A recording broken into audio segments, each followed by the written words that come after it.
Good afternoon, sunshine, and welcome back to the Emanate Love podcast, where we become the difference from the inside out. It's not about being perfect. It's not about having all the perfect answers. It's about becoming the difference from the inside out. And today we're talking about missing someone. And sometimes when we miss people, it's because we loved really big and we had a lot of love in our heart for somebody and they're no longer with us. And I know that when we're gonna get to that topic, which is really important to me, but before we do, I want to say that the tip of this week is to notice what's happening inside of ourselves, okay? Because love is noticing and paying attention to what's happening inside of ourselves, right? And it starts with noticing that we're having a feeling, or we're having an urge, or we're having a thought about something. It starts in here, and it's something that comes to our attention sometimes glaringly in a moment of intense emotion, and sometimes it's a little more subtle. And either way, it can still come. It can come to our attention, right? And so today, we're going to talk about a few of the things that I've noticed since I started missing someone almost 15 years ago. And it's been quite some time. And what I did when I first was experiencing loss is that I went to Google and I Googled it to try to figure out what the map for this would or could be. And Google told me that there were like 5 steps. And as soon as I went through those 5 steps, that I would feel healed or be healed from this experience. And it couldn't have been further from the truth. In fact, it was completely wrong. I think it was a cycle of those 5 things, or perhaps like you could potentially feel these things, these 5 things, but it's not going to necessarily be in this order or whatever. It's a process, right? And acceptance doesn't always come. And acceptance is a word that is tritely given to our losses, where some losses we never get over. We never accept, right? And how can we accept something that's been taken away, that's no longer here? And I think that as I was talking to a friend about this, they said missing you, or missing someone. And I like that term, missing someone, because grief is so heavy and it's such an intense word that feels so incredibly permanent, right? And yet it's not capturing the possibility of connection that might exist for some people and in some belief systems, right? In some belief systems, missing someone is a more appropriate way of describing this experience, because there's connection even beyond an ending, a physical ending. There's a spiritual connection and continuation. And what better captures this than nature, right? Being in nature. And I wanted to start us off today with a favorite practice of mine, which is SOS breaths, okay? And these are something that I came up with when I had some clients that needed some soothing, and I did as well. And we did these together in our groups. I call it our connection clubs. So in these connection clubs, we get together and we did what I call SOS breaths. And for those of you that like something visual, S is for strong, O is for or, and S is for stress. Okay, when you do these SOS breaths, one of the things you need to tell yourself is, when I breathe in, I'm going to breathe in through my nose. And when I breathe out, I'm going to breathe out through my mouth. And you're going to want to make some noise when you're doing this, okay? This is something that if you're not making noise, we don't know if you're actually breathing, okay? So we want to hear you breathe in your nose and breathe out your mouth. Okay? And when you breathe in, you can say the word inside your brain, strong, strong. And you breathe out, you can say the word stress, stress. And breathe out. And when you breathe in, say the word strong. And when you breathe out, say the word stress. And the process of breathing in your nose brings the temperature of a cooler space into your body, because you're usually in a space that's cooler than 98 degrees. So you can breathe in through your nose and breathe out through your mouth. And I love SOS breaths because you can do them anywhere. You can do them in the bathroom. You can do them in the bedroom. You can do them in the office. You can do them in your car. You can do them at a stoplight. You can do them anytime, anywhere. SOS. I like strong or stress because it helps me to deliberately choose strength and stability and an anchor in the moment. And choosing to be strong is something that helps me process my loss and find that safe space. Because our emotions are really big when we're going through intense things. And when we're going through intense things, we need to give ourselves the space and the time to feel those things. And if you miss someone, it's because you loved really big. You experienced a great love, and you're going to feel that as a loss at some point. Okay? And I have this love shark that is really one of my favorite tools. Very soothing, very grounding. It has one fin. It's missing one fin, but the fin that it's missing is this actually very grounding rough spot that I kind of enjoy. It's a rough spot on the side of its body. And so there's the smooth velvet tan and brown lines that I love of this beautiful love shark. And this little love shark experienced a loss, okay? Some of our losses are very physical and very obvious, okay? And some of them are less obvious. But it's important to name these losses for what they are. Sometimes in life, we have what's called anticipatory grief, right? It's someone has not passed, or we have not lost something, but it's inevitable that it might happen because of a sickness or because of the situation that someone's in, right? And so that's like anticipatory grief. That's one layer of it. Another layer could be ambiguous loss, right? So some of us are having ambiguous loss, where it's something that no longer works the way it used to. Our bodies are changing as we age. It's a lot of ambiguous loss, okay? And it's a little bit of anticipatory grief as well, right? So it's important. When I first heard these terms, it gave me a lot of peace and comfort to name that intense feeling that I had before something happened, and to know, oh, that's how I can explain it to myself. I was experiencing this as this was coming closer, right? But one of the things I love about these little love sharks is just how soothing and calming they can be. If you're really upset, you can shake them. And shaking a love shark feels really good. Not gonna lie, we've broken a few love sharks. I had Fred helped me fix a lot of these love sharks and would repair their little scales and get them back in working order.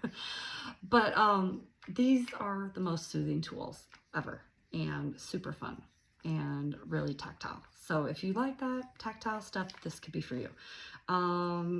But I just love how soothing and grounding it is. And, you know, even though it has just one fin, it's still super soothing, super calming. One of my favorite toys. And everyone should have one of these. If you don't have one, make one. You know, go to your nearest craft store, get a bunch of these things, sticker things, and put them on.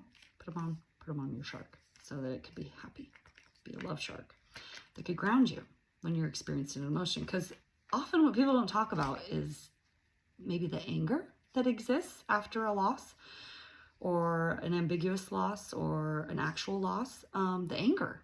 There's a lot of anger, and one of the things that I had to process at one point in my life was my anger, because anger is not something that you can just live with.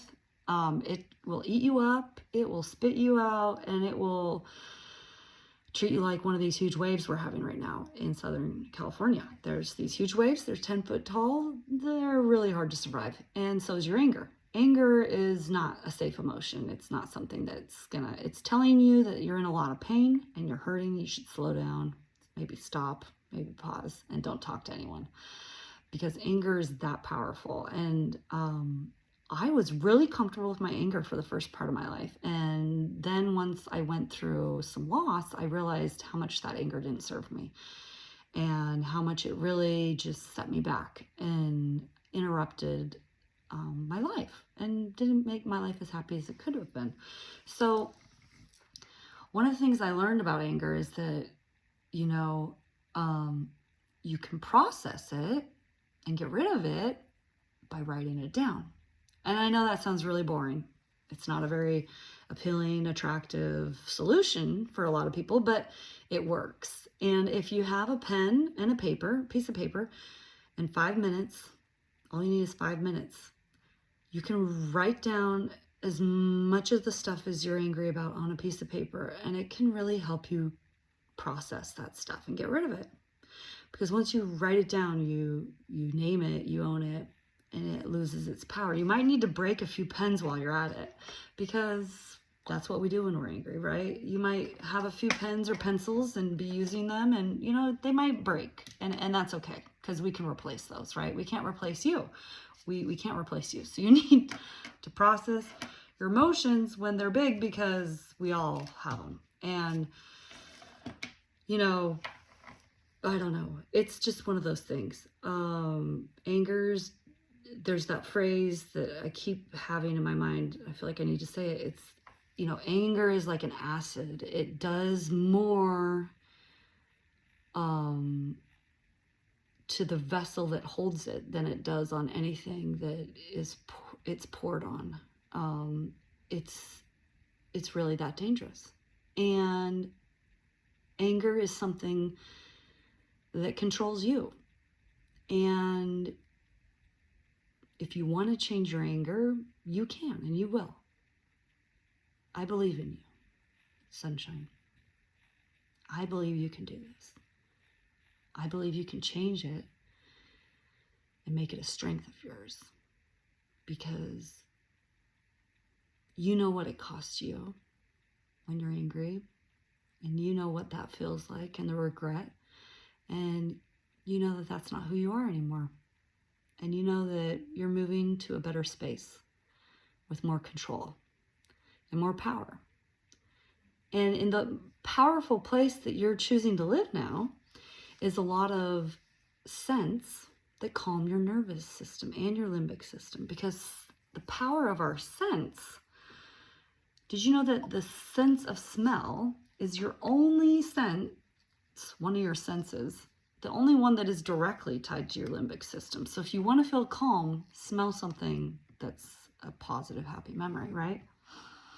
So when I smell roses, it reminds me of my grandma's house.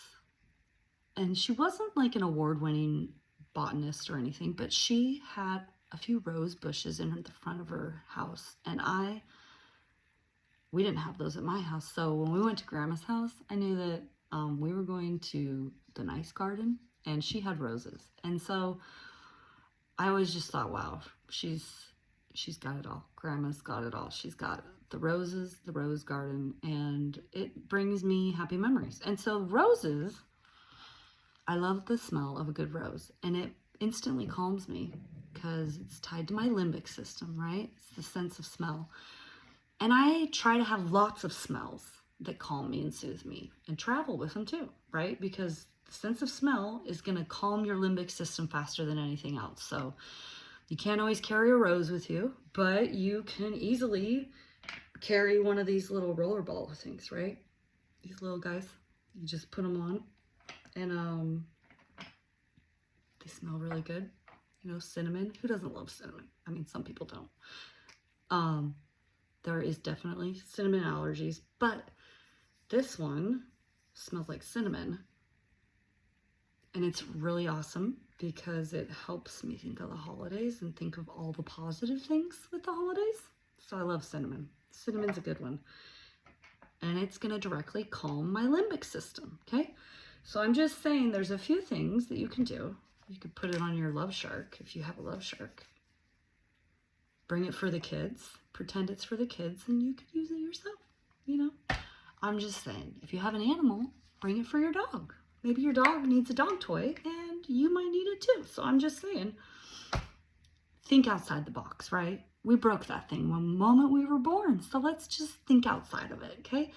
Now, before we get too long-winded, I wanted to share also one more thing, is when I was going through an intense period of change, and things just fell apart for me, and I just didn't really know which way was up anymore. And I was trying to navigate that for myself and give myself control in my pain, because I wanted control and I wanted to name that feeling and that experience. And one of the things that I did was hang up this art piece. Now, I took this art piece right here. It was an empty canvas at the time. And I hung it up in my house and put it on a wall. I think I hung it up by my front door because that's the only wall space I had. So I put this big canvas that was totally blank right by my front door and hung it up and started to paint. I didn't know how to paint. I just knew that I felt a lot of feelings that I was feeling, and I wanted to get them out and express them. And I didn't even know how to paint water or what it was. I just knew it was the color blue. So I bought a few pieces of blue paint, acrylic paint, and painted what I thought was water. So I painted, you know, back and forth, and just, you know, I painted the water. And so what I did is I painted. And then once I, you know, this went on for a few years. It took me a few years, right? And what I did was painting helped me relieve some of my stress. It helped me cope with my stress and cope with the feelings I was having. And it helped me find the range of calm that I could live on, the new range of calm that I needed to find in order to anchor myself. And eventually I added some gold leaf and other things to it, and it became a staple for me, and it became something that I could do with other people, and that I've since done with a lot of people, and has made me really happy and helped people process their loss and their pain and find a voice for that pain or that loss. And it's been a really powerful thing for me, and I would love to share it with you sometime. So check out my my website if you want to hear about where one of those classes might be offered at a beach city near you. You can go to emanatelove.org, and or you could email me as well, and it's all on the website there. But I want to thank you so much for tuning in today. I'm grateful for this space of difference and of love that we've been able to share together today. And I hope that those SOS breaths come in helpful sometime for you. And I just want you to remember that you are strong and you got this, sunshine. We'll see you next week.